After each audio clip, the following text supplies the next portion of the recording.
Assalamualaikum warahmatullahi wabarakatuh. Selamat sore, salam jumpa Sobat IDX dimanapun berada. Berjumpa kembali ya. Ini program baru dari Bursa Efek Indonesia Kantor Perwakilan Sumatera Selatan, diberi nama dengan Obras ya, obrolan sore, bersifat ngobrol-ngobrol santai ya kita pada sore hari ini. Dan program kita hari ini menarik sekali karena kita mengangkat tema afdalnya saham itu seperti apa sih gitu ya. Nah, di sini saya tidak sendirian, tapi saya akan mengundang narasumber yang tentunya sudah sangat berpengalaman di bidangnya. Dan tentunya teman-teman boleh banget ya jika mau bertanya terkait dengan seperti apa afdalnya saham gitu ya, bagaimana dengan perkembangan investasi ataupun saran-saran ya dari narasumber kita bagaimana untuk mengelola portofolio yang dimiliki oleh Sobat IDX di rumah. Tapi sebelum bergabung dengan narasumber kita pada sore hari ini, saya ingin mengingatkan kepada teman-teman di rumah bahwa kita mau bagi-bagi hadiah ya sore hari ini. Jadi kita akan memberi hadiah kepada 3 penanya terbaik ya pada obrolan sore kita pada sore hari ini. Bebas apa aja, mau terkait afdalnya sahamnya seperti apa menurut teman-teman, bertanya terkait kepada Mang Amsi, atau bagaimana cara mengelola portofolio, atau ingin curhat ya terkait dengan portofolio yang dimiliki, silahkan gitu ya. Dan nanti kita akan mengumumkan bagi pemenang dari pertanyaan terbaik yang sudah kita bacakan di sore hari ini. Oke, waktu kita yang udah banyak terpotong ya karena sinyal yang kurang baik, saya akan segera mengundang narasumber kita pada sore hari ini, Mang Amsi atau Bapak Asep Muhammad. Okay,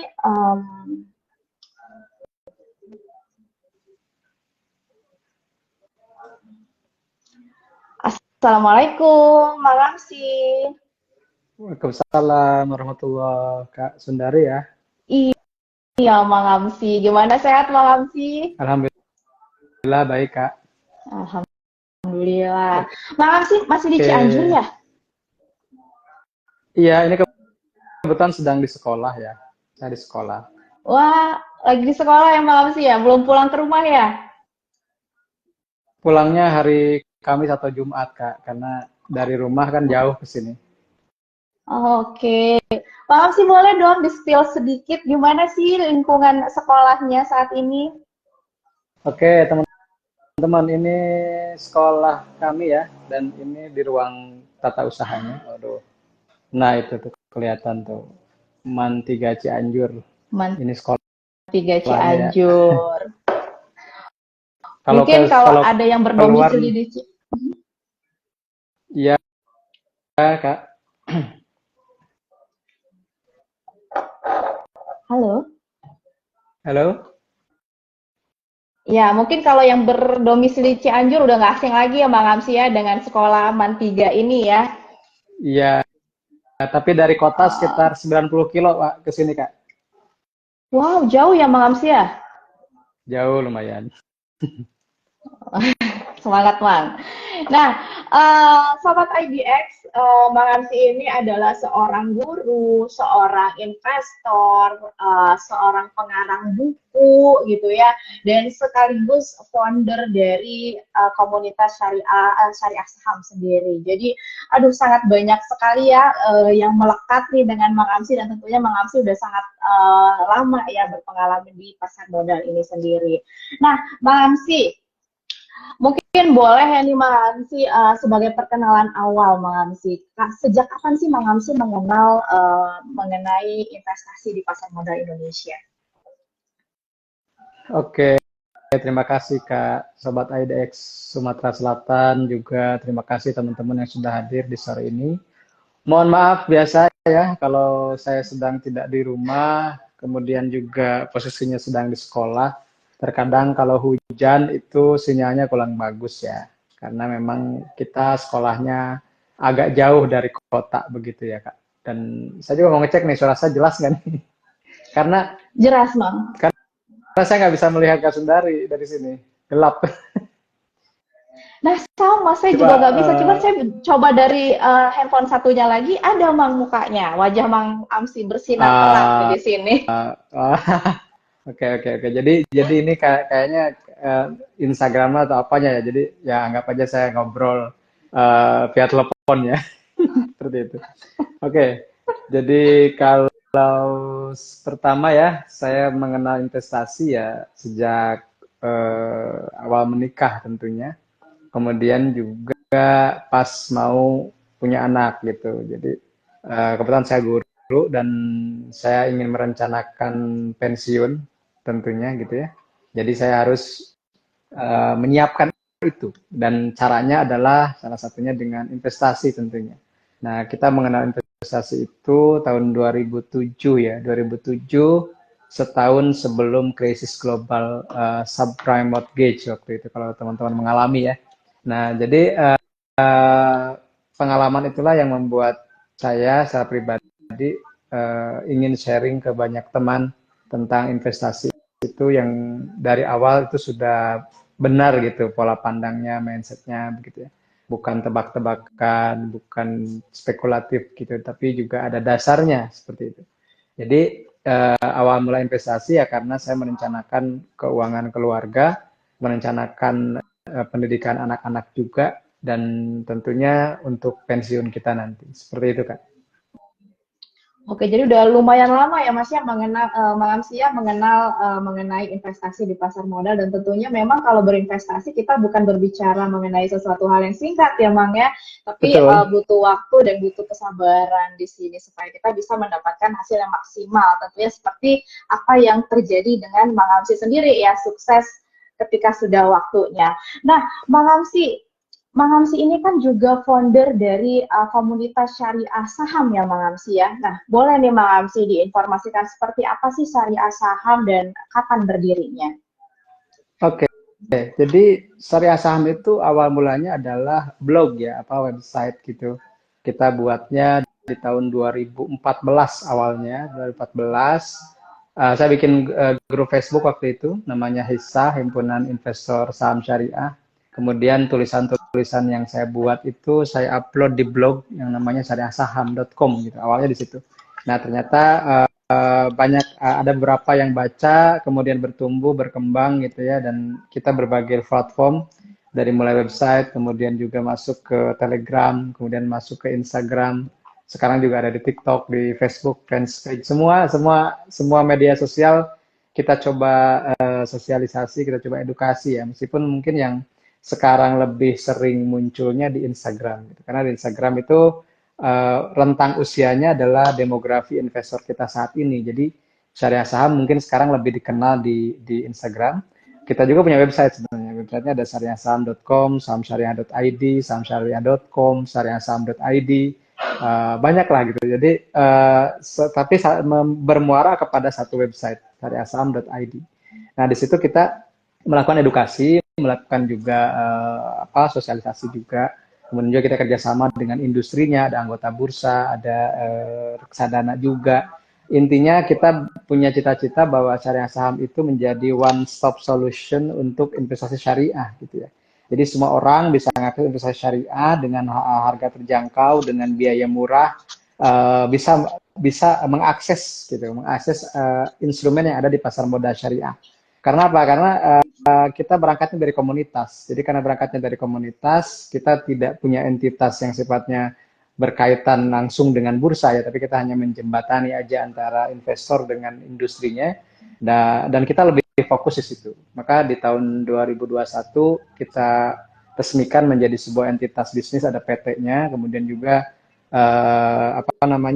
kita buat aplikasi juga ya, kita buat aplikasi untuk khusus screening mana saham syariah atau bukan, berdasarkan Fatwa nomor 135 tahun 2020. Jadi ini satu-satunya aplikasi yang ada di Indonesia, mungkin bahkan di dunia ya, khusus saham Indonesia maksud saya. Kalau di dunia udah ada sih untuk saham Amerika, tapi untuk saham Indonesia yang tiap 3 bulan sekali kita update itu ada di aplikasi HISA namanya, sesuai dengan nama grup Facebook yang pertama kali saya buat dulu. Jadi HISA ini sebuah aplikasi baru di Android ya, itu bisa mengecek misalnya tinggal ketikkan ASI misalnya, nanti muncul utang berbasis bunganya berapa persen, pendapatan awalnya berapa persen. Jadi untuk membuat mitigasi teman-teman misalnya ketika saham ini syariah atau bukan sudah ketahuan sebelum adanya rilis dari OJK dan DSN MUI. Dan tentunya sebenarnya saya spesial untuk IDX Sumatera Selatan ini ada Kang Harmul ya, Kang Hari Mulyono nih. Beliau ini yang pertama Iya, kali, betul ya? Salam buat beliau. Beliau adalah orang yang pertama benar. kali mengajak saya ngisi acara di Bursa Efek Indonesia. Jadi teman-teman, kalau nggak ada Kang Hari, loh itu istilahnya. Kalau Kang Hari nggak ngajak saya, mungkin saya nggak bisa ngobrol sekarang di depan teman-teman gitu. Karena pertama kali saya muncul di Bursa Efek Indonesia, diberi acara gitu ya, diberi festival waktu itu 2016 itu oleh Kang Hari ketika beliau masih menjadi Kepala Bursa Efek Jawa Barat kalau tidak salah. Seperti itu. Nuhun Kang Hari. Baik, terima kasih Mang Amsi. Ini dapat salam juga dari Pak Hari ya. Beliau kebetulan hari ini sedang berhalangan. Tadinya beliau yang mau live IG bersama Mang Amsi, tapi karena ada kegiatan lain, jadi akhirnya didisposisikan ke saya Mang Amsi. Iya. Nah, jadi teman-teman nih, jadi sangat menarik sekali ya dari Syariah Saham ini sendiri ada aplikasi yang bisa dipergunakan untuk mendetek lebih awal ya, lebih dini saham-saham syariah itu mana saja seperti itu. Nah, Bang Hansi, kalau misalnya nih ada sobat IDX atau teman-teman yang ada di rumah gitu ya tertarik ingin bergabung ke dalam komunitas syariah saham nih, gimana Bang Hansi?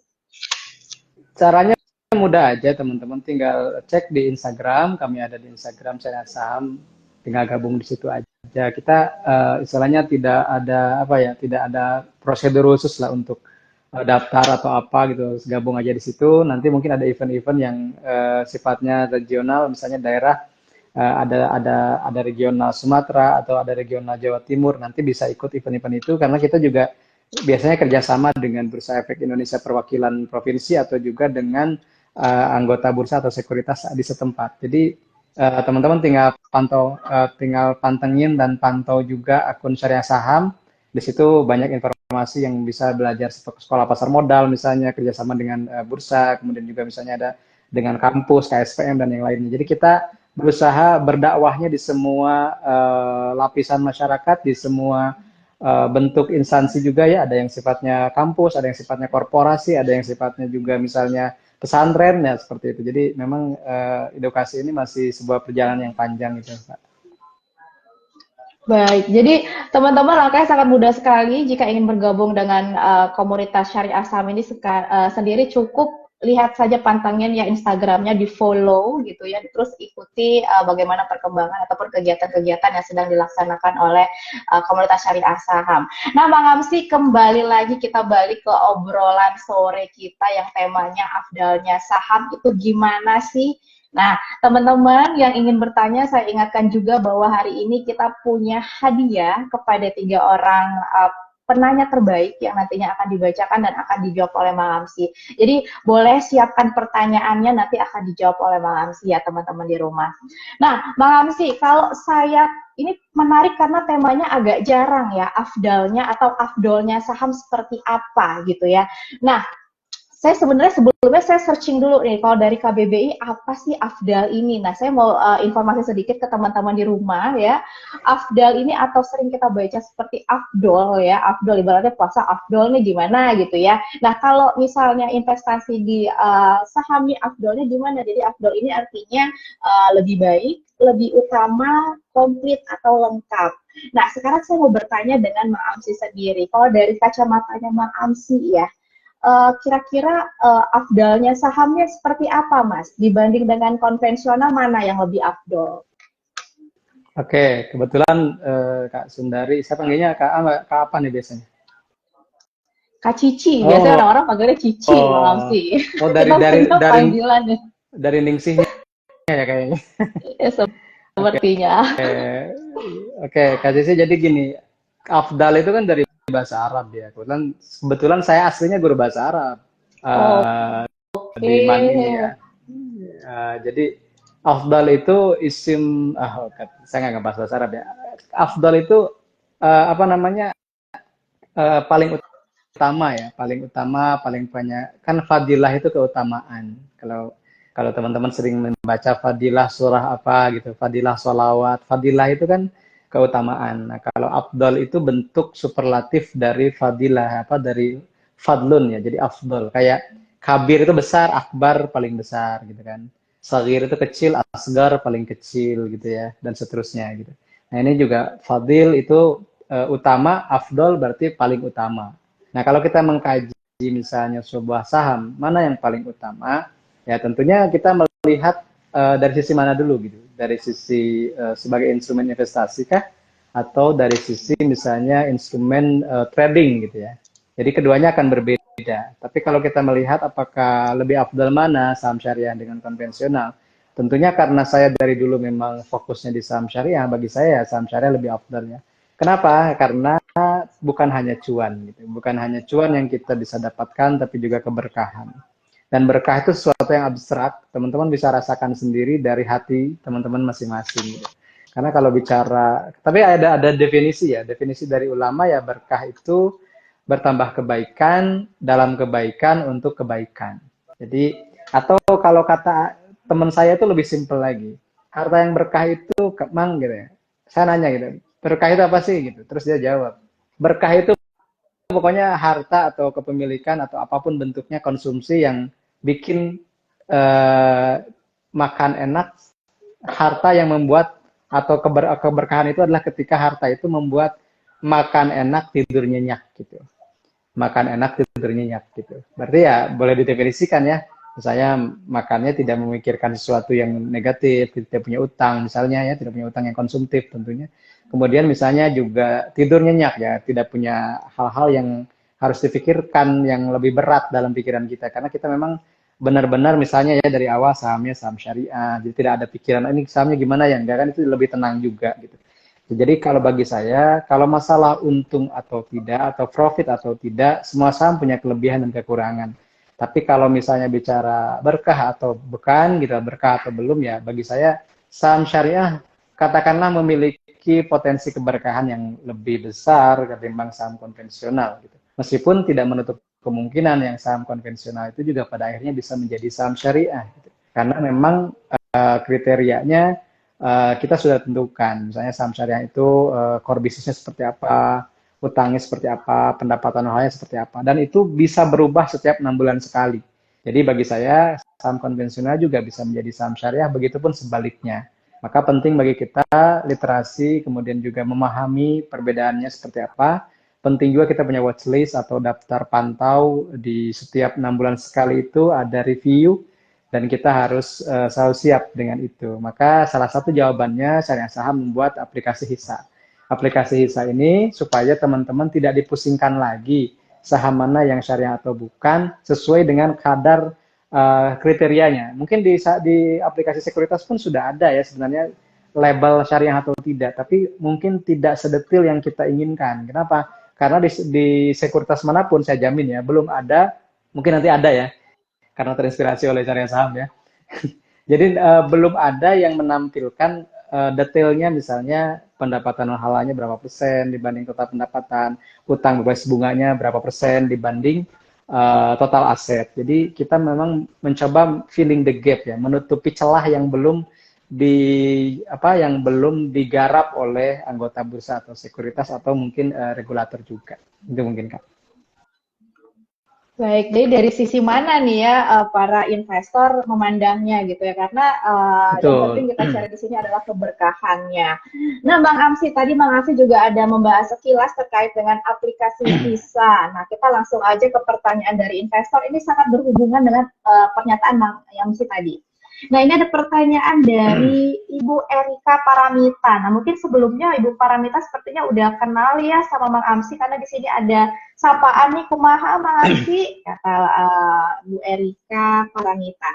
Nah, ini pertanyaannya adalah apakah aplikasi Visa itu update seiring dengan terbitnya laporan keuangan terbaru dari setiap emiten? Dan apakah yang membedakan dari aplikasi Visa dengan aplikasi yang ada di sekuritas, Bang Amsi? Oke, terima kasih Kak Cici. Mbak Erika ini tinggalnya di Malang kalau tidak salah. Jadi saya mengenal orang yang sering muncul di IG Live, di Zoom, begitu. Karena saya mungkin basicnya guru ya. Guru itu kan mengenali siswa gitu. Jadi siswanya namanya dikenali dimanapun begitu ya. Termasuk juga ketika live seperti ini. Terima kasih Kak Erika. Jadi kalau saya jawab, apakah update? Ya, update-nya setiap rilis laporan keuangan. Jadi kita sekarang ada tim khusus di balik Hisa itu, ada yang menghitung gitu ya, menghitung total utang berbasis bunga, kemudian menghitung pendapatan halal. Dan kebetulan beliau itu dulunya basicnya adalah financing dan accounting. Jadi tahu bener lah istilahnya mana yang kategori utang bunga, mana yang kategori pendapatan bunga atau non halal dan seterusnya begitu ya. Nah, dan itu tiap 3 bulan kita update. Makanya mungkin ada perbedaan antara di HISA dengan yang ada di DES atau di daftar efek syariah yang diterbitkan OJK. Tapi kita pada akhirnya patuh ke yang dirilis OJK. Jadi kita hanya alternatif siap-siap saja, misalnya di bulan Mei ini ya, bulan Mei kan ada evaluasi nih.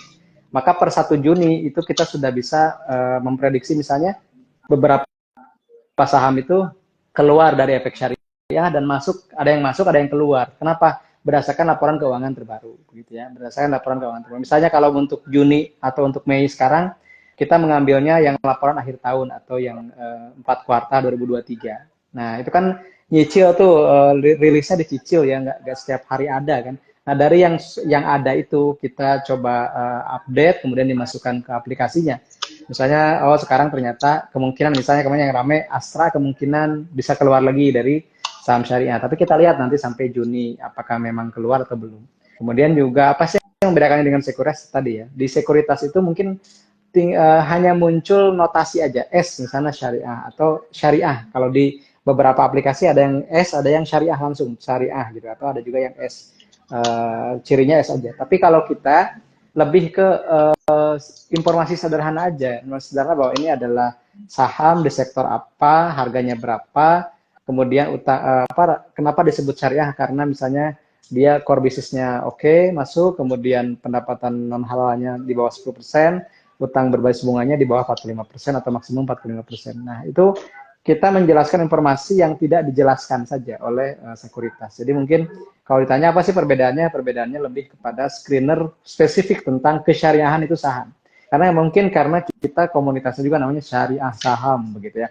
Jadi bagaimana caranya mensyariahkan saham atau bagaimana cara menilai syariahnya suatu saham. Gini tuh, Kak. Baik, semoga terjawab ya Ibu Erika Paramita, dan ternyata memang Mang Hamsi, Ibu Erika Paramita ini adalah muridnya Mang Hamsi yang ada di Malang, dan ternyata Mang Hamsi masih hafal ya, kata Bu Erika. Oke, Mang Hamsi. Mang Hamsi, mungkin masih banyak ya teman-teman atau sobat IDX kita nih yang di rumah yang masih sulit ya membedakan seperti apa saham syariah dan bagaimana saham konvensional. Nah, bagaimana sih Mang Hamsi kriteria dari saham syariah sendiri? Oke. Jadi kalau teman-teman pelajari, kriteria saham syariah itu sudah ada sejak tahun 2000 ya. 2000 sebenarnya ketika dirilisnya Jakarta Islamic Index. Jadi sudah 24 tahun sebenarnya saham syariah itu ada. Kemudian secara spesifik diatur oleh peraturan Bapepam dulu ya sebelum jadi OJK. Kemudian juga diatur juga oleh fatwa. Akhirnya fatwa yang secara eksplisit menyebutkan kriteria saham syariah itu ada di Fatwa nomor 135 tahun 2020 tentang saham. Di ketentuan nomor 5, boleh dibaca nanti ya. Jadi pertama adalah kita buat screenernya itu pertama kualitatif dulu, kemudian kuantitatif. Nah, kualitatif itu bicara tentang core business atau bisnis intinya apa sih perusahaan ini gitu. Kemudian kalau kuantitatif itu lebih ke dua hal. Pertama, utang berbasis bunga dibanding total aset.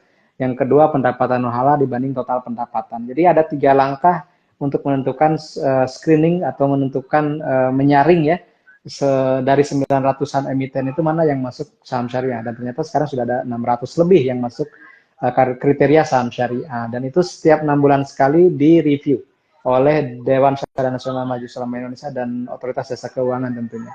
Tapi teman-teman nggak usah bingung, nggak usah pusing ya, misalnya Mang saya harus mencari sendiri nggak? Tidak perlu, karena setiap 6 bulan sekali OJK merilis daftar efek syariah. Daftar efek syariah ini menjadi landasan atau pijakan Bursa Efek Indonesia membuat indeks saham syariah Indonesia atau ISI. Kenapa DES ini lebih umum? Karena di DES itu ada perusahaan terbuka yang tidak listing di bursa. Misalnya Bank Muamalat. Bank Muamalat kan tidak ada sahamnya di Bursa Efek, tapi digolongkan sebagai efek syariah kalau teman-teman misalnya mau beli sukuknya gitu ya. Atau misalnya ada Sofyan Hotel juga bukan perusahaan yang ada di bursa efek, tapi sahamnya bisa dibeli karena syariah. Atau dia misalnya mengeluarkan sukuk bisa dibeli. Jadi ada beberapa perusahaan yang tidak ada di bursa efek tapi dinyatakan sebagai efek syariah. Itu namanya DES, daftar efek syariah, lebih luas ketimbang isi. Jadi kalau kita peras istilahnya, pertama DES dulu, dari DES ada isi, dari isi ada JI 70, dari JI 70 ada JI, dan dari JI nanti ada indeks-indeks tematik, ada indeks syariah growth, ada indeks MES BUMN, ada lagi mungkin nanti ada IDX high dividend syariah, mungkin nanti dibuat lagi oleh bursa. Tapi intinya stock universe-nya atau katakanlah semesta sahamnya ya, watchlist saham syariah itu ada di ISI, Indeks Saham Syariah Indonesia. Jumlahnya sekitar 600-an. Nanti dipilih lagi, disaring lagi akan menjadi JI 70, disaring lagi menjadi JII. Itu urutannya seperti itu, Kak. Oke, jadi sebenarnya investor udah nggak perlu susah-susah lagi ya, Mang Amsi ya, untuk mencari saham-saham syariah dari 900 yang ada, cukup lihat indeks aja ya, indeks ISI bisa, JI bisa, dan di situ semua adalah perusahaan yang sudah dikategorikan perusahaan apa namanya saham syariah ya, Mang Amsi.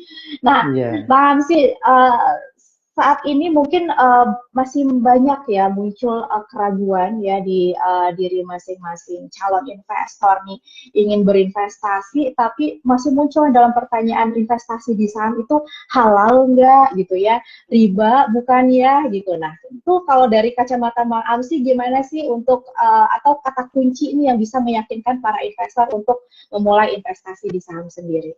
Oke.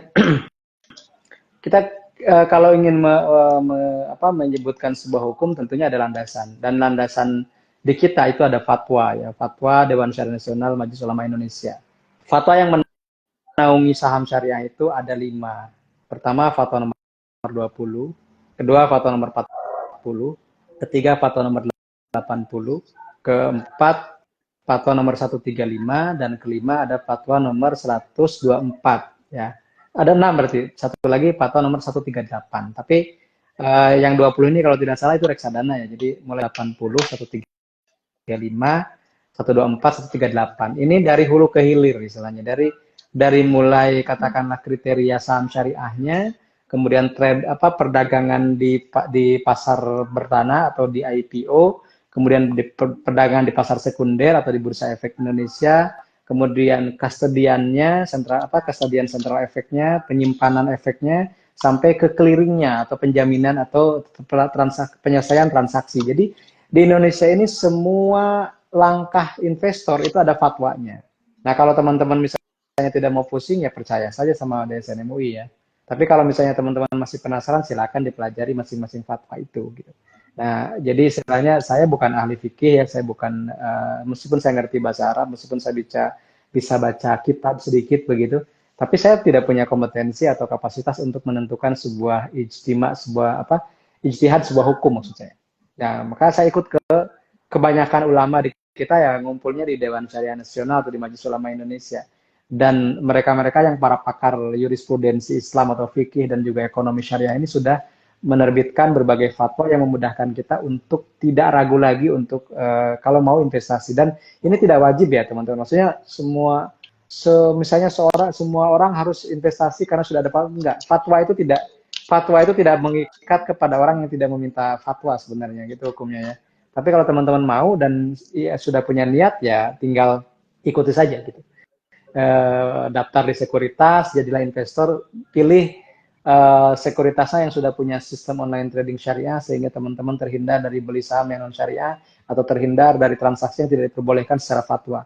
Selesai sebenarnya di situ karena semuanya sudah dijamin ya, semuanya sudah ada landasan hukumnya baik secara hukum negara, hukum positif Undang-Undang nomor 8 tahun 95 ya kalau tidak salah tentang pasar modal, kemudian juga Undang-Undang tentang OJK tahun 2011. Kemudian juga fatwa-fatwa dari Dewan Syariah Nasional MUI yang sekitar 114 kalau tidak salah fatwa tentang ekonomi syariah. Kemudian tentang pasar modal juga itu lebih dari 20 yang mengatur fatwa yang mengatur pasar modal syariah. Jadi sebenarnya kita tinggal jadi investornya saja.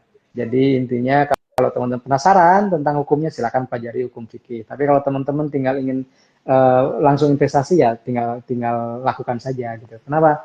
Ilustrasinya begini, Ada orang yang bisa membuat ponsel sendiri misalnya gitu. Dia merakit sendiri HP-nya, merakit sendiri bagaimana sistem apa misalnya messaging-nya, sistem penerimaan teleponnya, sistem internetnya dan seterusnya. Tapi ada yang cuman seperti kita user aja gitu. Ada yang producer, ada yang user. Nah, kita tinggal mau milih mana. Kita adalah kita mau jadi produsen fatwa atau kita mau pengamal fatwa.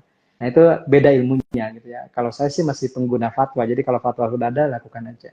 Gitu nggak, Kak? Baik, Mamsi.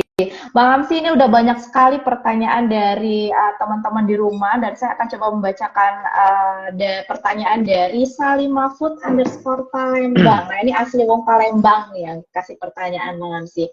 Nah, Bang Amsi, apa sikap yang paling afdol ya saat mendapati saham di portofolio kita tiba-tiba keluar dari efek syariah padahal kondisinya masih minus? Gimana, Bang Amsi? Oke.